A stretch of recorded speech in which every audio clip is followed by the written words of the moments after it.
Am I Still There? By James R. Hall. Which must, in essence, of course, simply be the question, what do I mean by I? Lee slid off the examining table and began buttoning his shirt. He had had a medical examination every 6 months of his adult life, and it always seemed strange to him that, despite the banks of machines the doctor had which could practically map a man from a single cell outward, each examination always entailed the cold end of a stethoscope against his chest. He tucked his shirt into his pants and turned to the examining doctor, who was writing on a chart. "Well?" Lee asked him. "Sound as $1, replied the doctor. "Of course, Dr. Flotman or Dr. Roberts might turn up something on their electronic monsters, but I see no reason why we can't go ahead on schedule." Lee felt relieved. Even while being examined by technicians, MDs and biologists, he had been conscious of the hundreds of little dull pains which had nibbled like mice in every corner of his brain.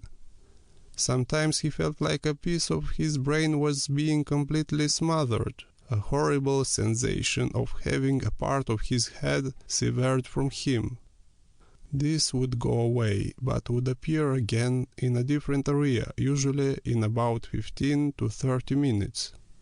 Well, the doctor said he was fit for surgery that would end this nagging pain, just as it always had in the past. "If you are ready now." Lee became aware the doctor was speaking to him. "Oh," Lee said. He had no idea what the doctor was talking about. "I'm sorry, I guess I didn't hear what you said." The doctor smiled tolerantly. "I said you can see Dr. Letzmiller this afternoon to get the final okay." "Letzmiller? Who is he? I thought you said I was ready to go." Lee knew he sounded a little petulant, but he was tired from all these examinations, and besides, his head hurt. The doctor, Gorse, Lee thought his name was rather young, but seemed used to this kind of thing. He turned on this tolerant smile again. "Dr. Letzmiller is chief of the familiarization and postoperative adjustment section. He can explain himself better when you see him." "Is he the last one?" Lee asked. He was already following Dr. Gorse out the door and down a corridor. Dr. Gorse stopped before a door marked Dr. C. L. Letzmiller and opened it. "The last one. You take this." He handed Lee a thick manila folder. "And tell the girl Dr. Gorse sent you for your interview." He waited until Lee had entered, then closed the door and left. Evidently, Dr. Letzmiller had been expecting him, for very shortly Lee found himself sitting at the doctor's desk, comfortably seated in a brown leather armchair. He was facing a rather pudgy man who was leafing through the manila folder Lee had given him. Finally, Dr. Letzmiller looked up. Well now, Mr. Lee, suppose you first tell me about yourself, and then I'll tell you about me."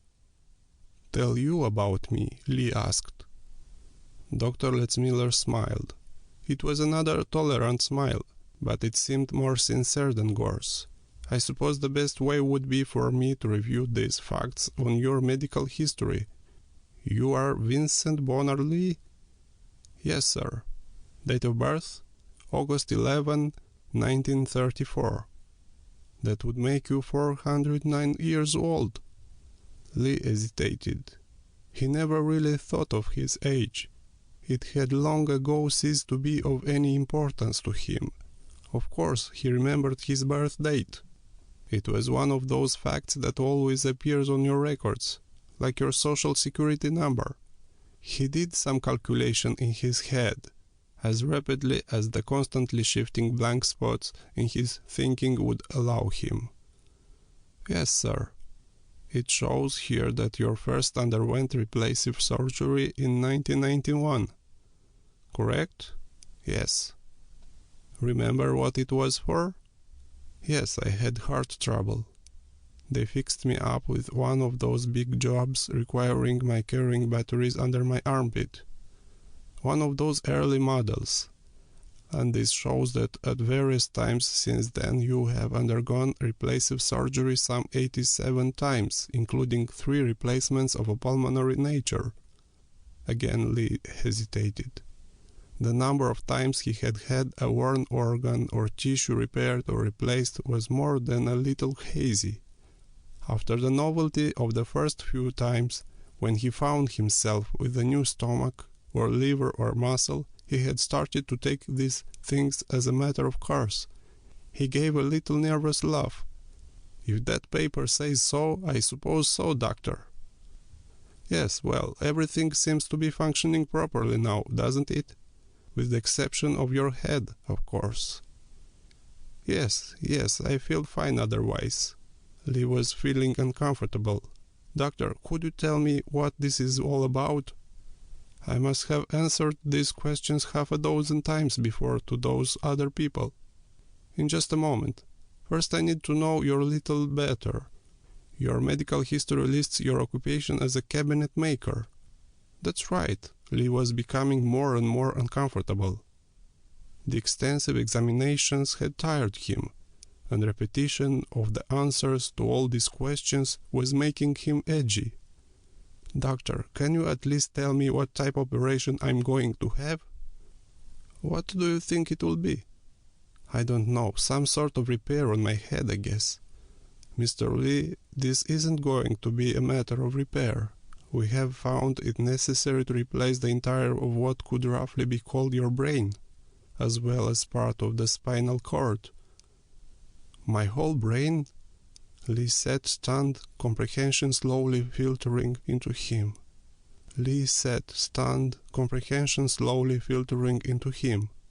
He voiced the only coherent thought which materialized. "Why, that will mean there won't be anything left of me at all." "Why, that will mean that there won't be anything left of me at all." Dr. Letzmiller regarded him. "What do you mean?" "Doc, you've got my records there. At one time or another, since they first put a new heart in me, every single inch of me has been replaced by an artificial part. I mean all of me. There is not one bit of me, heart, eyes, toenails, nothing. That is me. That bothered me quite a bit when this left eye was put in. I mean, I thought, well, this isn't me. This is my brain walking around in a jumble of artificial flesh. I tell you, it bothered me. But I went to a doctor, a psychoanalyst, and he convinced me that as long as I had what he called a sense of identity, that I was me." Lee stopped. How could he explain it? But Letzmiller seemed to understand. "And you think that your brain is all that is left of you?" "Doc, it's funny feeling. Like this." Lee raised his hands, brought them together, and touched his fingertips. "See that? I can raise those hands. I can make them touch each other. I can feel them touching each other. But it is just not quite right. It's just a little bit of key.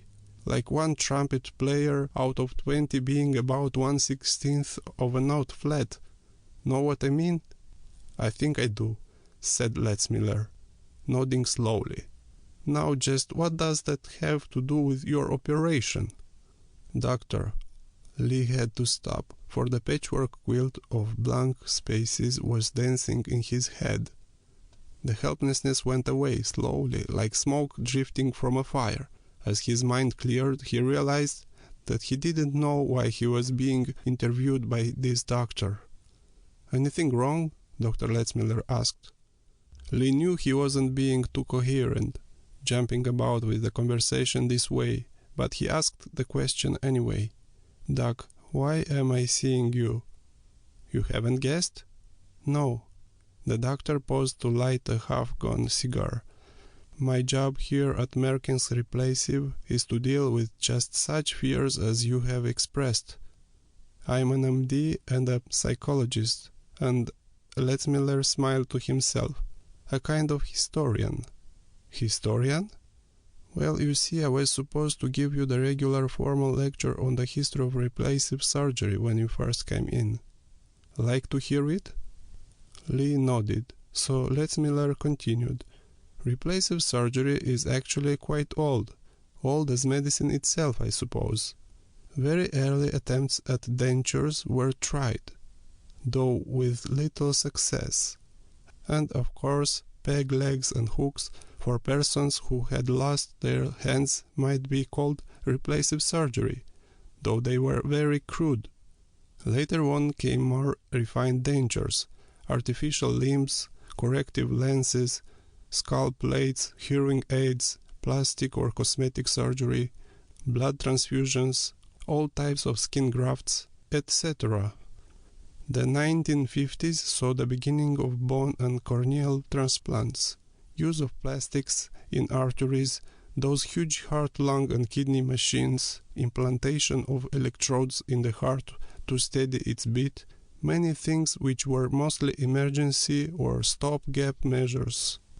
All through the late 1900s refinements continued to be made, but it wasn't until 1988 that the fathers of replacive surgery, Dr. Mills, Levinson and McCarthy, made the breakthrough that revolutionized the whole concept.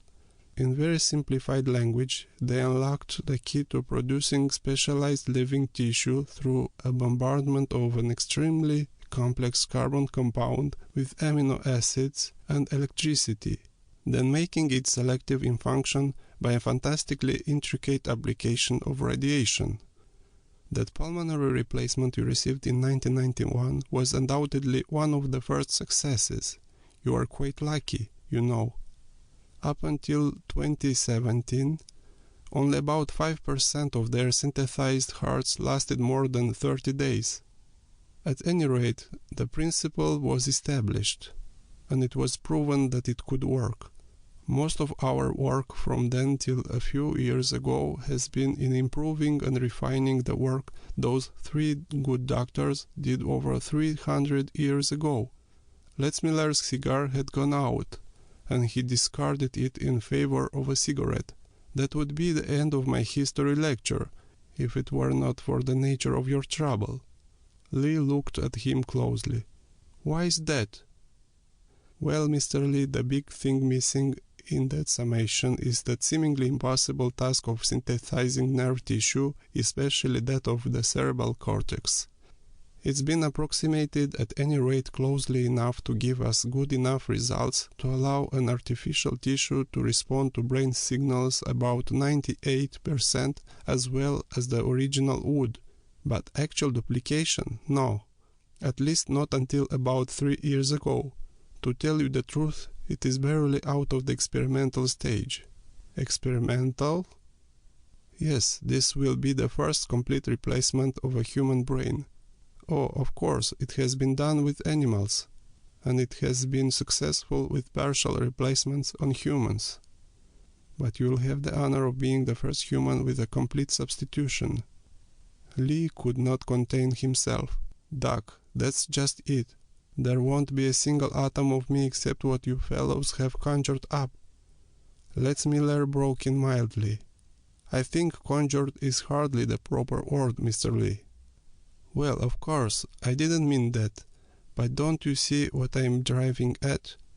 You could just as well start from scratch and duplicate me without bothering about going about it piecemeal. And what does that make me? The doctor had been looking at Lee intently, studying him through his outburst. I think I see what you mean. And I can't answer you. The question you raise may be philosophical or metaphysical, but it certainly isn't medical. And from a doctor's point of view, complete substitution is the only course open, risky as it may seem. Lee mulled this over. Of course, he knew surgery was the only solution to his decaying mentality, actually the only alternative to his becoming a virtual idiot, and shortly after that dead. And he didn't want to die. He had lived a long time, but thanks to the methods of Letzmiller, Gorse, and all their predecessors, he was as full of juice as he had been at 35. But the question that kept plaguing him, Letzmiller seemed determined to avoid. He didn't understand very much about replacive surgery, really didn't care to. If Letzmiller said it could work, then he wasn't worried about that. Well, he guessed he really didn't have much choice. With this realization, he had only one more question for Letzmiller. "Doc, if I'm not me when this is over, do you think I'll know it?" Letzmiller looked at Lee's troubled face. "Do you think that you would want to?" Lee answered slowly. No, I guess not." Letzmiller rose from his chair. "I'll talk to you again after the operation. Do you think you are ready to go to your room now?" Lee nodded and obediently followed the doctor. Lee was asleep when the nurse came, but with the efficiency of all good nurses since the time immemorial, she woke him to give him the sedative to prepare him for surgery. She chattered brightly as she prepared the hypodermic. "You know, you have all the nurses speculating, Mr. Lee. I mean, we are wondering just what Dr. Lykin, he's the anesthesiologist, is going to use for you when you won't have any brain for the anesthesia to work on." She stopped, the needle poised above Lee's arm, realizing the inaptness of her remark. "Oh, I shouldn't have said that." "No, that's all right," said Lee. "I've already reconciled myself to being the headless horseman for a while." He had too, although it was wonderfully strange to think of himself lying on the operating table with a cavity where he right now thought, felt, knew that he was a person. Lee didn't actually lie on the table in the literal sense. The table was inclined to about 45 degrees, with his head exposed and supported by a clamp on the cheek and jawbones. This arrangement was necessary to allow the waiting machinery access to the area where it would perform. Physicians, surgeons, biologists, and the like were gathered in the amphitheater to see a bit of medical history. Actually, there wasn't much to see. A team of technicians, radiologists, and surgeons were working around Lee. Some were attaching electrodes to parts of Lee's body to maintain the electrical impulses necessary to keep his vital processes in motion while the main switchboard was out of commission.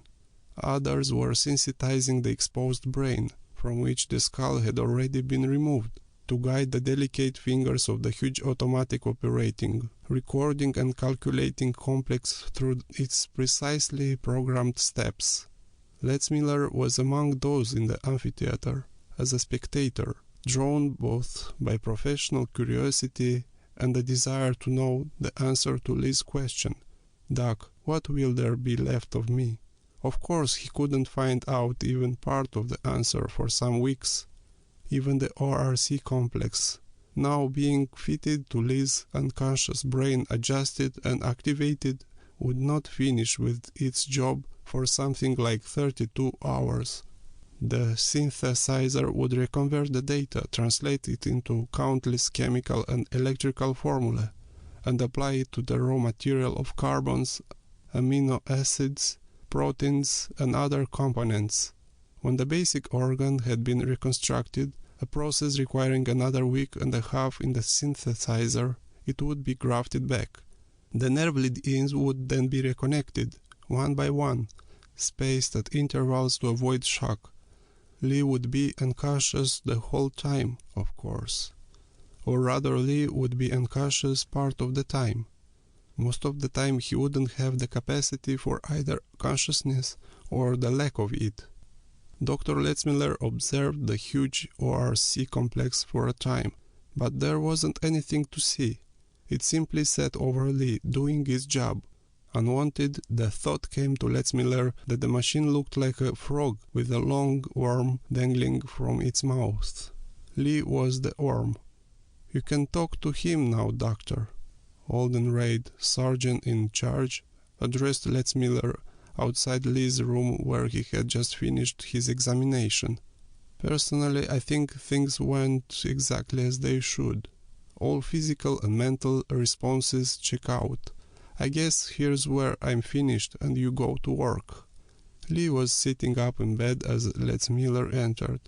He looked just like he had in Letzmiller's office before the operation, except for the small white bandages around his head to protect his healing skull. "Well," the doctor said, "how do you feel? Your head hurt?" Letzmiller checked at Alden Wright's office and was admitted to give his report, as had been planned.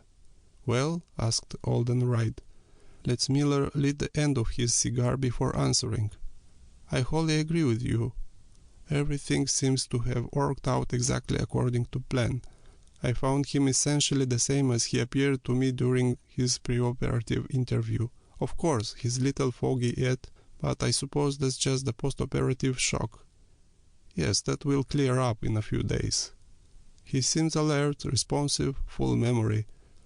I don't think there will be any difficulty with my part of his postoperative treatment. Except... Doctor, have you ever listened to a group of violins and sensed, just sensed, not actually heard, that one of them seemed about a quarter of a note flat?" Alden Wright looked at him strangely as Letzmiller left the office and closed the door. End of Am I Still There? By James R. Hall. Recording by Victor Sheremet, Bucharest. Site victorseremet.com.